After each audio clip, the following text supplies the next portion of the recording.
There were two people. Their names were Atram and Shatram. Atram spoke one sentence. Atram said, I have stopped to correct my English. And Shatram said, I have stopped correcting my English. Have you also gotten confused like Atram and Shatram, where to use to and where to use ing? Guys, I welcome you all to today's session because in today's session we will understand when to use ing and when not to use ing. In today's lesson, we will understand what are the uses of to in a sentence and what are the uses of ing in the sentence. Let's get started without further ado. Now, the first interesting thing that I would like you to focus on is this sentence, and that is, I am loving it. Now, everybody knows that this is McDonald's brand statement, correct? Absolutely. But did you know that this statement is grammatically incorrect? I am loving it is colloquially has been accepted by society and everybody because it is informal English. But rule-wise, this particular sentence is grammatically not correct. So let us understand why. First of all, let us look at two sentences. And these sentences are, I came to Let's Talk to learn English and I came to Let's Talk for learning English. So you must have seen at one place in sentence number one, we are not using ing, and in sentence two, we are using ing. But there's one sentence that is incorrect. Pause the video, think about it, which sentence is incorrect, because by the end of the session, you will get to know which is the right answer, which is the wrong answer. So stay tuned with me till the end of the video. Let us first understand the correct use of to in the sentences. The first use is when we want to talk about why we do something, in that case we use to. For example, people join Let's Talk online to learn English. In this case, we cannot use ing and we cannot say people join Let's Talk online classes learning English. That would be wrong. Because you're talking about the purpose of doing something, you use to. I hope this makes it easier for us to understand and to be able to use it in future. Let us now look at the second use of it. We use to after some verbs such as can't afford, agree, decide, hope, learn, need, offer, seem, try, want, would like, etc. Whenever you're saying a sentence, and if in that sentence there's any of these words, make sure after this word you use to with the next word. Always a rule. So you can close your eyes and from today onwards, whenever you're saying a sentence and using any of these words, just use to after that. Let's look at some examples. I can't afford or hope or want to lose the match tonight. That means the person's basically making use of these words that we looked at in the second option and making use to before the word lose. I can't afford to lose, want to lose, and hope to lose in today's match. So this was about the first two uses of to. Let us now move to the second two uses that we have in the list. This third use is after adjectives. What are adjectives? Adjectives are words that describe the quality of something. For example, it's important to come on time. We don't say it's important coming on time, although a lot of people say that. As you can see, important here is an adjective, is a quality word. So here, after adjective, we are using to. Remember, after adjectives, never use the ing form of the verb because that would be wrong English. And I've seen big directors of big companies, big people in corporate world making this silly error. Make sure that after watching this lesson, you do not make this error. And if you have any friends and family who can be benefited with this lesson, make sure you share it with them as well. Let's look at the second example.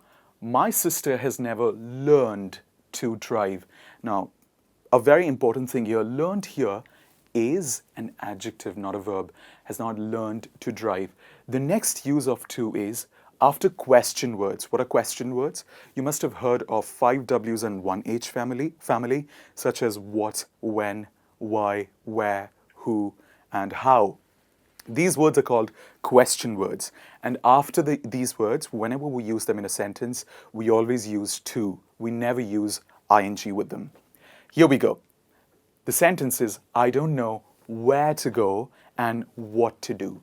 Or, I agree most people do not know where to go after completing their undergraduation. So instead of saying where going after, we say where to go after.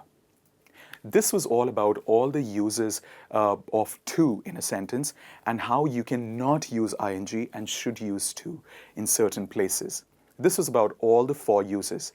Let us quickly move on to the ing form of the sentences. The first place where we use ing is as the subject of the sentence. Now you must be wondering, Hridhaan, what that means. Let's have a look at it. Eating outside. Ing form can be used as the subject of the sentence as well. So instead of to eat outside, we often say eating outside in the summer make me feel good. The second use of ing is after some verbs. There are some fixed verbs after which whenever we say something, we use the ing form of the word. For example, like, love, hate, enjoy. Here we go. Please have a look. I hate getting up early in the morning. So after using the verb hate, I'm using ing with the next verb. The third use of ing is after preposition words. What are preposition? Words basically that describe the position of something. For example, in, on, under, between, etc. All of these are preposition words. Let's have a look at an example. I am not very good at remembering names. So, what am I basically using here? The verb is the preposition is at, and after at, I'm using ing form of the verb. And therefore, whenever you use words such as in, on, at, under, etc., outside, inside for that matter, we always use ing with the next verb in the sentence. I hope this helps us understand the correct use of ing.